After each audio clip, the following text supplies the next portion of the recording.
Republican House Speaker, today described this as a massive wealth transfer for Americans who did not attend college to those who did. A video of Karine Jean-Pierre basically telling Americans to f*** off who actually went ahead and didn't get into debt to go to college or just didn't go to college altogether.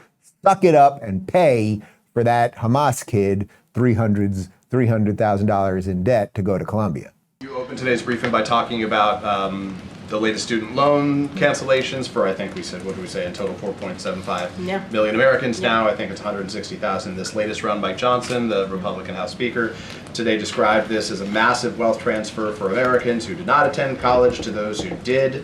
And he described it as a shameful play to buy more votes 6 months before an election. I will say to the congressional member, Mike Johnson, obviously the speaker, is that what is shameful is that Republicans continue to get in the way of helping us deliver a little bit of breathing room for Americans who deserve that opportunity, you heard me talk about Tiffany, the young woman who one of the things that people should know, and if you don't, is that when folks are receiving these debt relief announcements from the president, they have an opportunity to tell their story. They have an opportunity to say why this matters to them.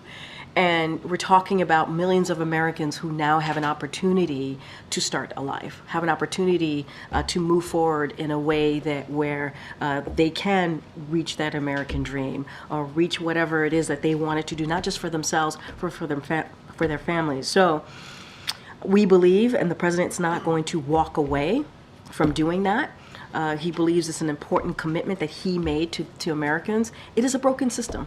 It is a broken system. I guess the question, though, is what then is the White House's message to those Americans who did not attend college for a variety of reasons, perhaps, including perhaps that they didn't want to take on all the debt that went with it right now, that they feel like in some form they are responsible for allowing those who did not to pay their fair share? So look, here's the thing. This is a president who has been very clear about making sure that he's building an economy that leaves no one behind, right? Making sure that being left behind, the ones who didn't get support because they didn't go to college? I hear your question, but this is, if you look at what the president has done more holistically over the past 3.5 years, he has tried to build an economy for everyone.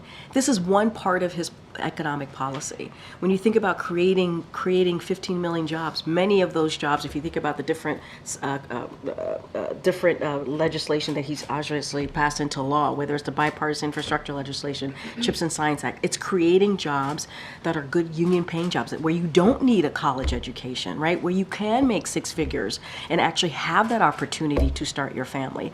He is creating an economy from the bottom up, middle out, making sure that the millionaires, the billionaires and corporations are paying their fair share, right? Not like Republicans in Congress who want to give them a tax giveaway. So he's trying to make sure, this is one part of his economic policy, but as he's thinking forward, as he's looking at all Americans, all communities, he wants to make sure that there is an economy that doesn't leave anybody behind. And as historically, that trickle-down economics does not work, and he does not want to see that. So we have given opportunities, and we want to continue to give opportunities for folks who feel like they need a little bit more help. And I guess just to put a fine point on it right now, for the 4.7 million Americans who have received this debt relief, the average, as you said at the start of this visit, was $35,000 their relief has been for. So I guess why don't those individuals who didn't receive $35,000 in debt cancellation deserve a $35,000 check from other Americans for what other means they would want to use it? You're talking about those people who didn't go to college, so they're not getting debt relief, the $35,000 that they don't get because they didn't go. We're talking about folks who are in debt who are literally being crushed because they took literally being crushed. Financially. Okay, is that okay with you? Okay, but I know, but crushed financially, and so they're trying to get their lives back on track, right? They're trying to get into a place because they took a bet on themselves in a different way, right? A bet of themselves in going to college, and some of them, it is difficult to do that, right? And they did that financially. It's hurt them, and we want to give them that breathing room. Oh, it's just meaningless. Every word that comes out of that Muppet's mouth is completely meaningless.